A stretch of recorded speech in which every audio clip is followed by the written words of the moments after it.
funny how quiet a day can be, with nothing going on and nothing about to either from the looks of things. And then, without any warning at all, you're plunged right in the middle of the biggest adventure of your life. That's the way it was with Dalton Lee Dierdof, who is 12 years old and lives near Minot, North Dakota. There he was, just riding along on his bike, when all of a sudden... Hey, Doc, come here! Now, what's he up to at this display in front of the Chevrolet dealership? Here, Doc, look at this racer. Yeah, it sure looks like fun. Strong car. Bring one of your parents and sign up now for the 1963 Soapbox Derby, the greatest amateur racing event in the world. You build your own derby racer like this one, race it in the local derby, and if you win, you get to compete in the famous All-American Soapbox Derby in Akron next August. Yes, Dalton, the next All-American champion could be you.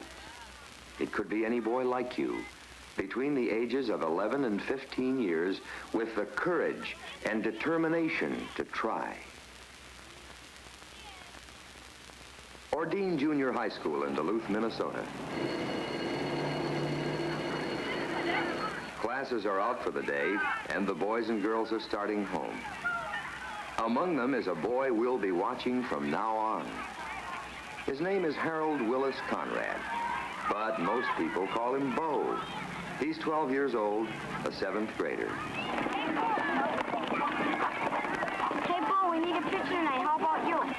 No, not tonight. I've got to get home. I've got work to do. Gosh, you said that every night. What are you working on that's so important? Oh, something.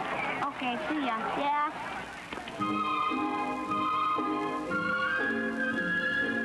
Bo Conrad, one of the best pitchers on his Little League team.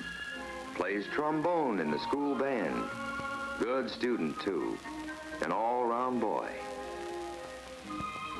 This is the river where he often goes fishing, though of course he hasn't time to go fishing now. He likes to swim, too. And in the winter, when the ponds freeze up, he likes to skate and play hockey. He's a good hockey player, just like his father. Bo's father passed away 2 years ago. His father was an accountant, but he was good with tools, too. He built this handsome house with his own hands. It's the best-looking one in the block.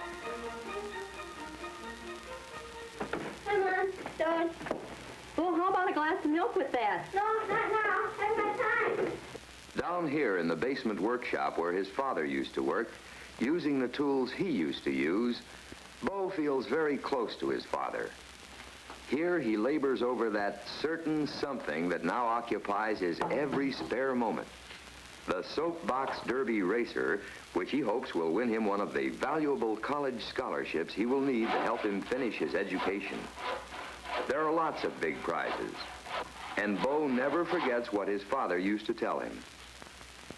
Whatever else you do, son, get an education. A man just doesn't have much of a chance these days without one. Bo built a racer once before. It wasn't much of a success. He got beat in the first heat. That's his father, and that's his father's hockey medal. Bo hung it up over the workbench just for luck. Mom, can you come down a minute and help me with the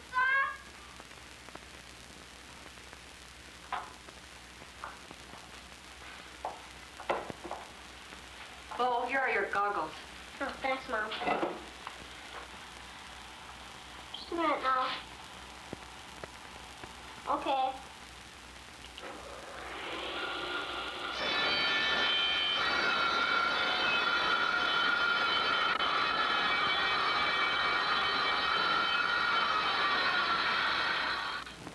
Back in Minot, Dalton Dierdof is making some progress, too.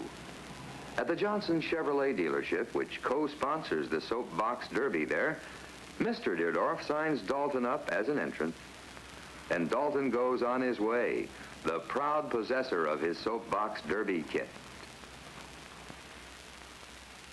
The kit contains the official derby wheels and axles he will need to build his racer.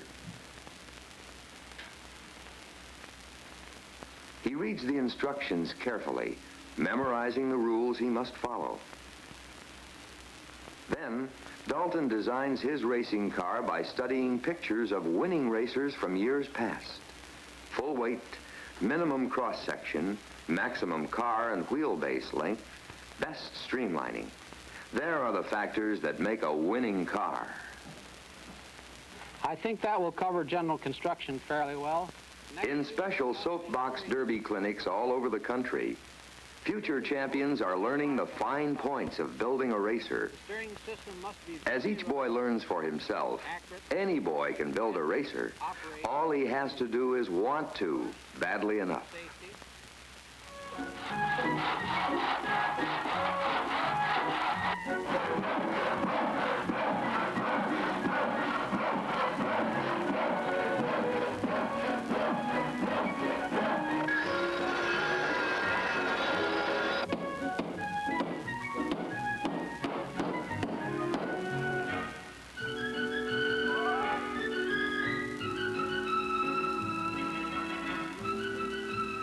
There are many ways of building the body shell.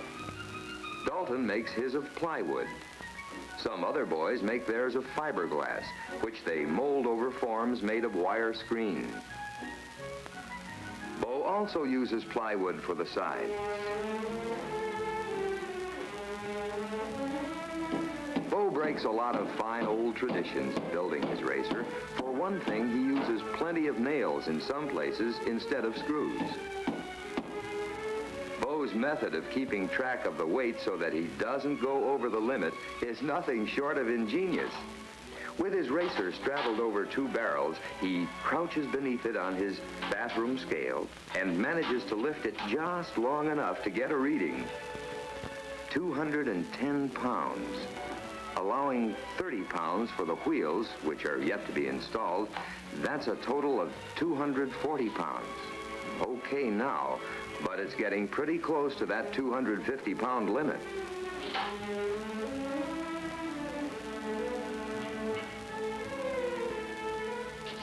With varying grades of sandpaper, Dalton polishes the plywood shell to a smooth surface before painting.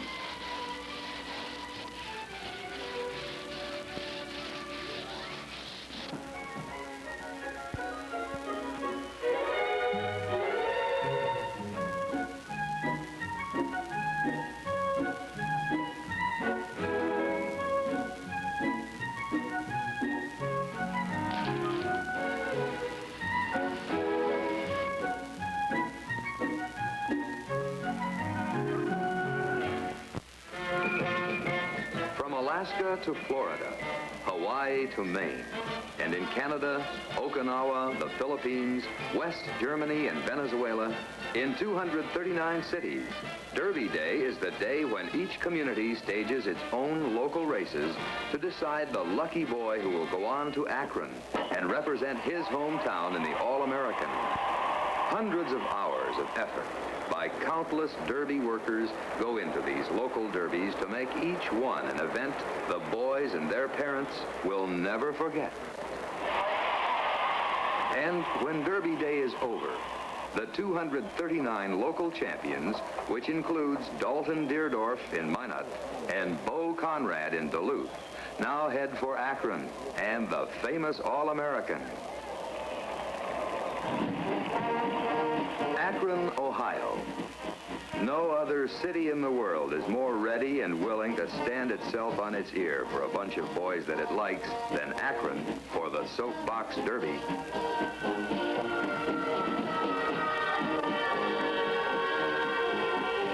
No king, prince, or prime minister ever got a wilder, more enthusiastic welcome than a Derby champ in Akron. This is the day when the kids are kings and the grown-ups stand and cheer.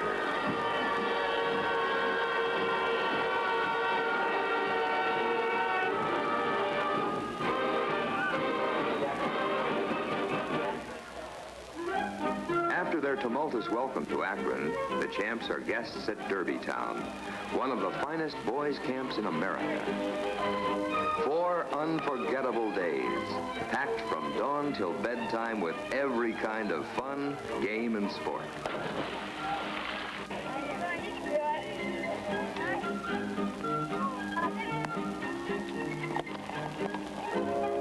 Television's lawman, John Russell, is there to give autographs. So is singing star Paul Anka, screen star Rock Hudson, and comedian Paul Lynde. All in all, everyone has a wonderful time. Pre-race days at Derby Downs are filled with activity. 1,001 things to get done, and very little time left to do it in. New wheels issued for the race have to be broken in. Last-minute repairs and adjustments have to be made. Finishes that already gleam like that on a piano have to be gone over yet again with wax and polish cloth. 239 cars, each one the pride and joy of the boy who built it, must be weighed and inspected.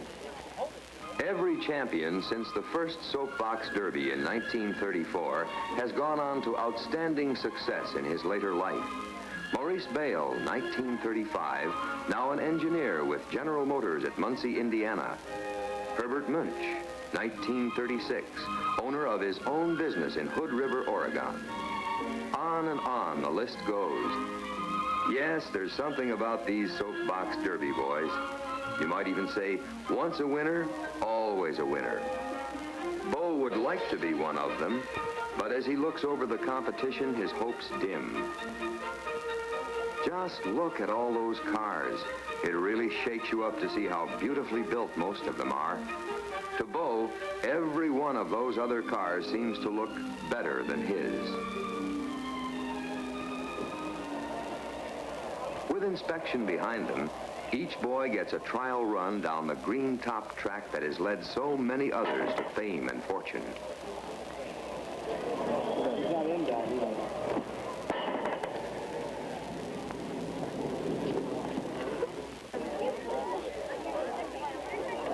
Friday night, there's a big gathering around the campfire at Derbytown with a nice gift for every boy, a watch, to remind him of the hours he spent at Derbytown.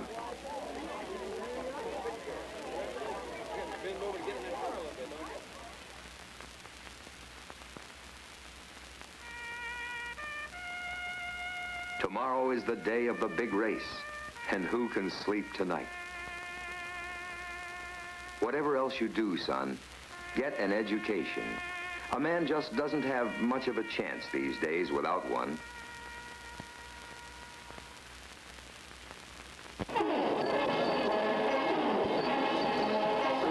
And suddenly, it's Derby Day. Beneath alternating gray and blue skies, Derby Downs is a sea of color. The stands packed with excited fans and anxious moms and pops, while 3,500 marchers make the Derby Day Parade an eye-filling spectacle.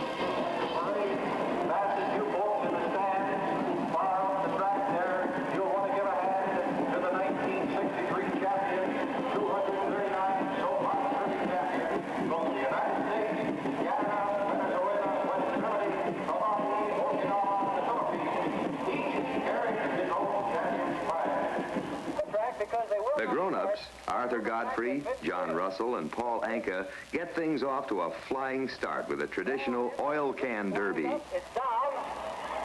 Here they come. Lane 1, John Russell. Lane 2, Arthur Godfrey. Lane 3, Paul Anka. Arthur Godfrey has it right.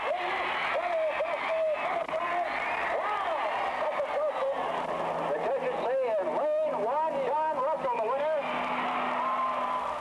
And now, to the serious business of the day, as 3 at a time, the 239 contestants in the 1963 Soapbox Derby go flying down the long incline. 975 feet from top to bottom, less than 30 seconds to run it. 30 seconds that can seem like a lifetime.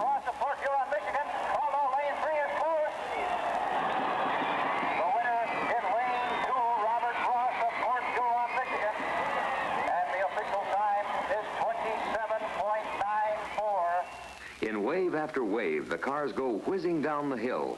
As soon as the track can be cleared, 3 more go down.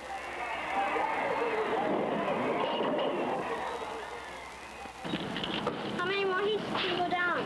4 more. Yeah, well, you better watch it because at the bottom of the hill is a pretty tricky wind. Okay, thanks a lot. Yeah, good luck. 28.20. Even a downpour of rain fails to dampen the spirits of the fans and only briefly delays the race. A 2-car heat coming up, heat 80, and lane 1 will be Dalton Dierdof of Minot, South Dakota. In lane 3, Corwin Haberman of Baldwin, Missouri, and here they come. And now, Dalton, this is it. The next 30 seconds will tell the tale. 2-car heat. At the halfway point, Minot, South Dakota, Dalton Dierdof appears in the lead. Now the lead changes hands, coming into the stretch in lane 3, Corwin Haberman, Baldwin, Missouri. And he's gaining on lane 1 as he crosses the finish line. The winner, Corwin Haberman of Baldwin, Missouri, the winner. And the time is 28.91. 28.91. Dalton now joins the other champs in the rooting section to cheer the new winners. And the race goes on. That's the setup for heat number 116. The green flag is up.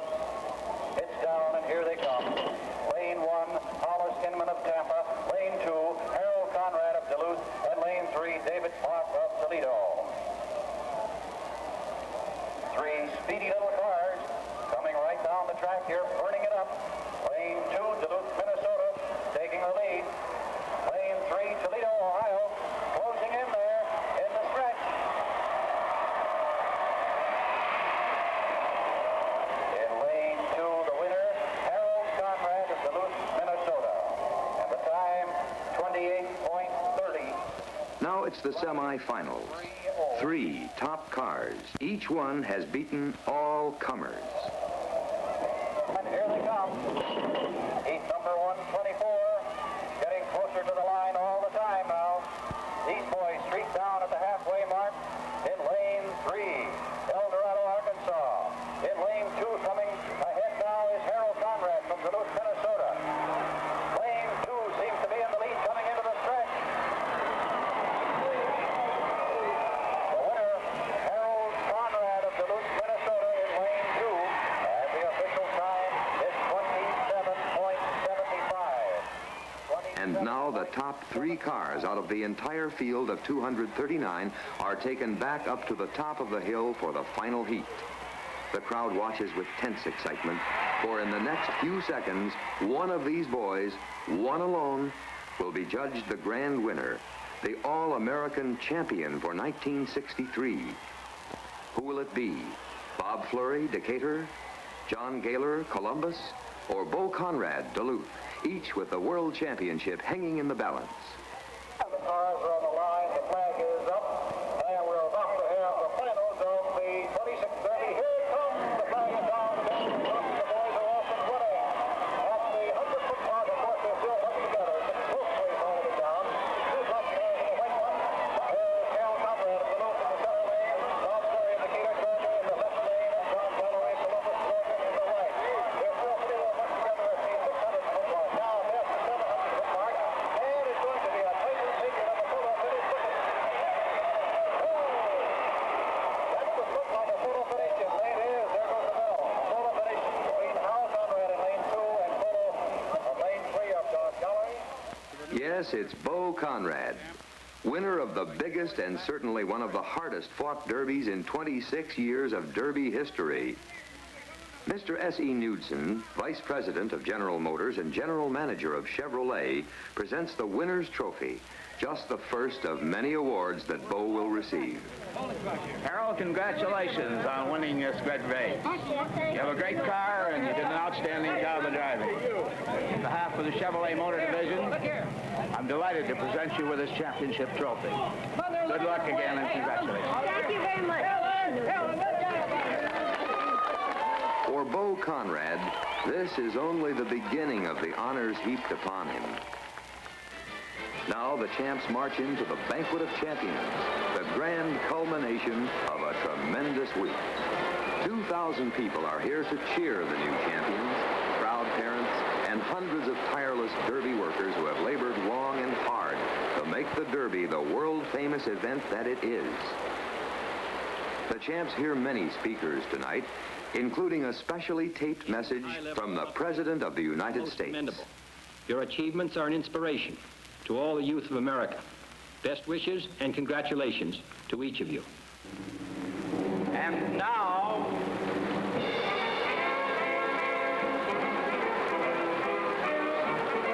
Mr. Larry H. Averill, General Sales Manager, will enter the results of today's race into the pages of the All-American Soapbox Derby history book.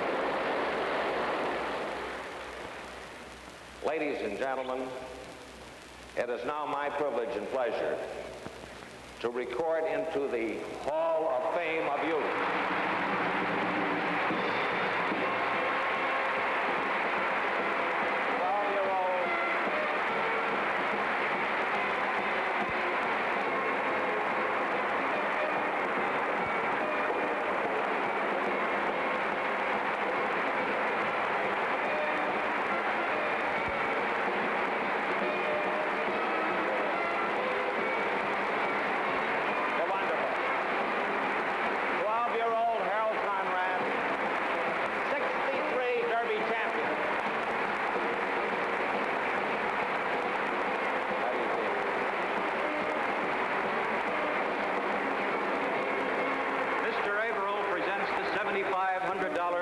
scholarship and the champ's ring to the new champ. Harold, it's a real thrill and pleasure to present this scholarship to you. You're a wonderful champ. In addition, here is the champ. Mr. Averill presents the first place trophy to the new All-American Soapbox Derby champion, Harold W. Conrad of Duluth, Minnesota. Congratulations, Harold Conrad.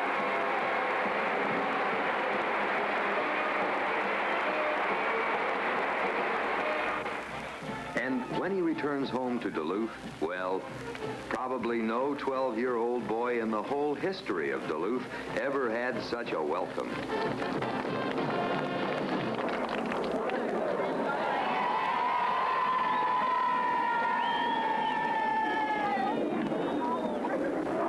Welcome home, Bo Conrad, 1963 Soapbox champ. Bo's education is now assured, and he has gained something that can never be taken from him, the knowledge of what it's like to reach the very top. As for Dalton, he too is a winner. He's a winner in those qualities of character which will give him an advantage all through life.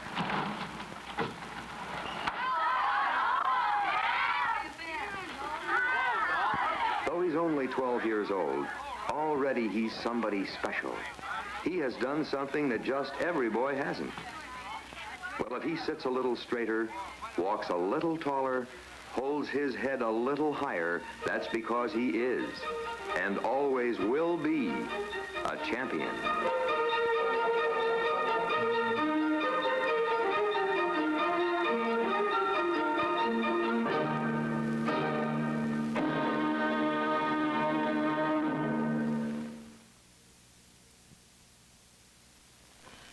This is a Soapbox Derby racer.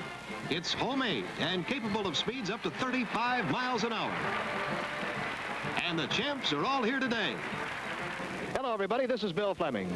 During the past 2.5 years, ABC's Wide World of Sports has literally gone all over the world to cover sporting events. Well, today, here at Akron, Ohio, the entire world has descended upon Derby Downs because we have representatives from literally all over the world. Fort Wood, Missouri, Manila in the Philippines, Okinawa, a racer from Honolulu, Puerto Rico, Bluefield, West Virginia. We have them here from Brazil. We have them from West Germany. Representatives really from 239 separate cities and countries. You'll see the action today on ABC's Wide World of Sports. And here we are in Akron, Ohio, the scene of the 26th Annual All-America Soapbox Derby. A crowd of more than 70,000 fans have poured into the city of Akron to watch the champs. The champs from 45 cities and foreign countries compete here today for more than $30,000 in scholarships. These youngsters have spent more than a year of work getting ready for this big moment. And earlier, we were quite fascinated by all of the activity in the pit area. This is the place where the cars have been shipped, where they're rigidly inspected, and where that last-minute tinkering goes on. All of these cars have official Soapbox Derby wheels on them. And they have to go through the inspection lanes. They can't be longer than 80 inches. They can't be higher than 28 inches. The steering gets a big play here. It has to be foolproof. And there are prizes actually awarded for many different elements. Construction, for instance. Brakes. Upholstering. And isn't this a beauty? And design. Car and driver put on the scales cannot weigh more than 250 pounds. And he's just under the limit. We talked to some of these young fellas. Well, here's Danny Bauer of Ann Arbor. Danny, we have to congratulate you on a beautiful car. Thank you. Especially that upholstery. Boy, what is that? That's fur. Regular fur? Well, no, it's what they have for our bathroom floors. They have it. What's the rest of your racer made out of? Wood, white pine. It's a real beauty, and I know you're anxious to get it to the starting line. The best of luck to you. Incidentally, how much did you spend on this, making it all? About $18. So you were $2 under the limit? Yes, that's right. Okay, Danny, good luck to you. And this belongs to Ed Narragon of Clarinda, Iowa. Ed, how old are you? 11. 11 years old, and you come from out in the wonderful state of Iowa, where I understand they built pretty solid racers. How much do you weigh yourself? 73, the last time I weighed myself. Have you lost any weight here in Akron worrying? No, I don't think so. Well, I know that all the pressure is on you fellas right now, and I know that you want to get up there to that starting line and get ready to go, so we'll say good luck to you, and I know all the people out in Iowa will be rooting for you. Yeah. Okay, Ed. Thanks for joining us. Ed Narragon of Clarinda, Iowa. Here's a beautiful car. It belongs to Don Garbison of Valparaiso, Indiana. Don, what did you make this out of? It's called Tim Blend. It's a pressed wood fiber they make just out of wood shavings and glue. They press it. So how did you ever get the idea to make it out of that? Well, it's real nice to work with, and people told me it's just derby wood, if you ask me. It's real easy. Well, I know you're getting it all polished up there to make it aerodynamically sleek. How fast have you gone in it? I don't know, about 35 miles an hour. Okay, well, Don, good luck to you, and congratulations on a beautiful racer. Thank you. Don Garbison of Valparaiso, Indiana. Well, those are some of the fellows who will be competing here today. Who knows? Maybe we've talked to the 1963 Soapbox Derby champion here at Derby Downs. Traditionally, one of the most colorful things in all of sport is the pre-race parade, and you see it here now in Akron. All the competitors decked out in their red, white, and blue uniforms, carrying the flags from their various cities and countries, and of course that famous white crash helmet. You might notice a little bit of wetness on the track, intermittent showers today, but they predict good weather for the finals this afternoon. And there's no age limit on our majorettes.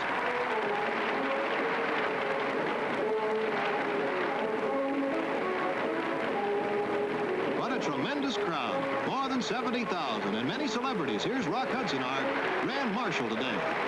And Arthur Godfrey, who loves to be where kids are. Paul Anka, singing stars, also here. Yes, the scene is set, and we'll be back in just a moment with the final heats as we get a salute from our queen at the All-America Soapbox Derby on ABC's Wide World of Sports.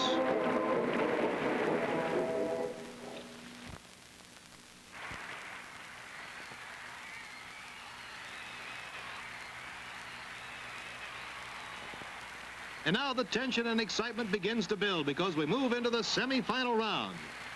In lane 1 will be Joseph Kovaz of Fort Lauderdale, Florida. In lane 2, Sidney Lands of Charlotte, North Carolina. And in lane 3, John Gaylor of Columbus, Georgia. The start of the semifinals down this 975-foot ramp at Derby Downs in Akron, Ohio. And here they go. Johnny Gaylor in lane 3 has a slight lead.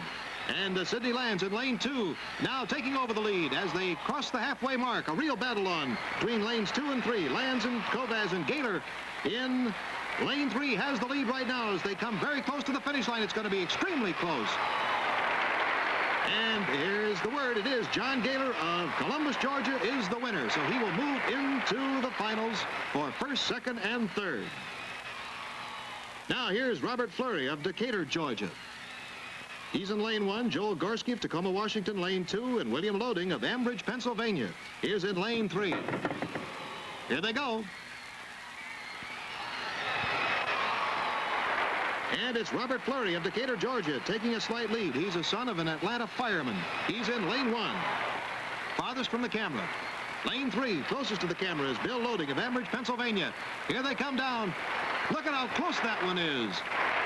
And the sign goes up. It's Robert Fleury of Decatur, Georgia, in lane 1, the winner. Back to the top now, as these racers are set to go. In lane 2 is Harold Conrad of Duluth, Minnesota. You saw Pat Sergio of Columbus in lane 1. And in lane 3 is Larry Waits of El Dorado, Arkansas. And off they go.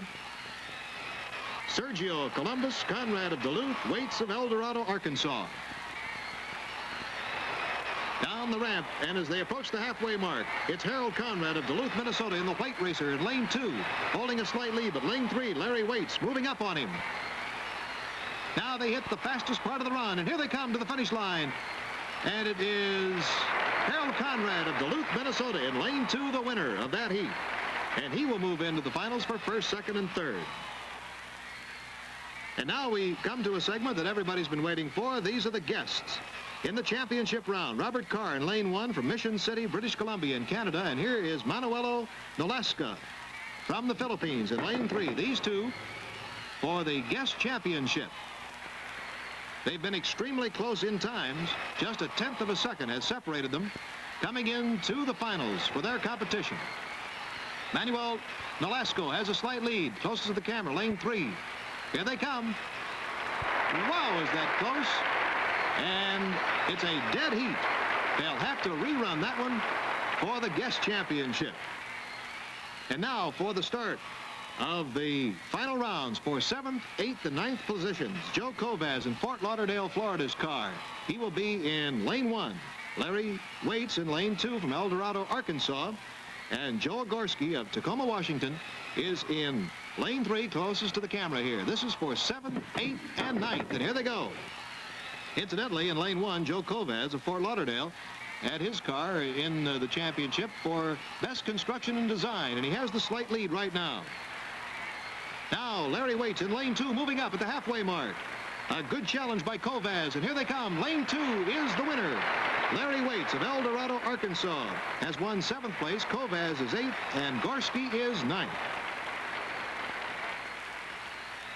Now we're going to have the rerun of that dead heat, and here is lanky Bob Carr of Canada getting in his car. And Manuel Nolasco, who has traveled 8,500 miles to compete from the Philippines. He's only 13. Robert Carr is 15, and here they go. You couldn't get any closer. We took a look at the photo just a moment ago, and they were absolutely dead even at the wire. So they'll try again. And again at the halfway mark, they're extremely close. A slight edge now to Robert Carr of Canada. And Carr wins it. He crosses in front, and the sign goes up. Lane 1 is the winner, so Robert Carr has won the guest championship here in Akron. And now we get down to 4th, 5th, and 6th positions. In lane 1 will be Sidney Lands of Charlotte, North Carolina. He's 13 years old. In lane 2 will be William Loading of Ambridge, Pennsylvania.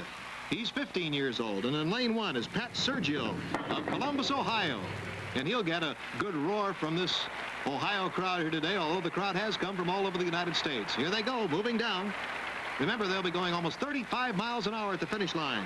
Slight lead held by Bill Loading of Ambridge, Pennsylvania. He's in lane 2. Sidney Lands coming up on him now, and it's lane 2, the winner. Sidney Lands made a good surge in lane 1, but Bill Loading is the winner, so he is the 4th place winner, and Sidney Lands is 5th. Pat Sergio is 6th. Now they're wheeling the cars into position for the finals, the championship finals for 1st, 2nd, and 3rd. Robert Fleury of Decatur, Georgia, will be in lane 1. Harold Conrad of Duluth, Minnesota in lane 2, and John Gaylor of Columbus, Georgia in lane 3. So 2 Georgia boys in there against a young fellow from Duluth, Minnesota. And here he is, Harold Conrad, only 12 years old. And here is John Gaylor of Columbus, Georgia. In 1952, the winner of the Soapbox Derby was Joe Lynn of Columbus, Georgia. And John Gaylor hopes to repeat, and off they go. Extremely close here now for the championship finals. Harold Conrad in lane 2 has a slight lead, but lane 3, Johnny Gaylor is moving up on him, and here they come to the finish line. Everybody standing. Out on the track they run, and here they come. It is lane 2. It's Harold Conrad, and we might have a photo here. It is confirmed. It's okay. Harold Conrad is the winner. The judges there held up their fingers, and it is lane 2. Harold Conrad is the winner. And as you can imagine, it's mass confusion down here. His mother moving in to give him a kiss, and Bunky Knudsen, general manager of Chevrolet, presents the trophy to him. Now we'll leave our announce position here and pick up our microphone down in Victory Lane to talk with the champion.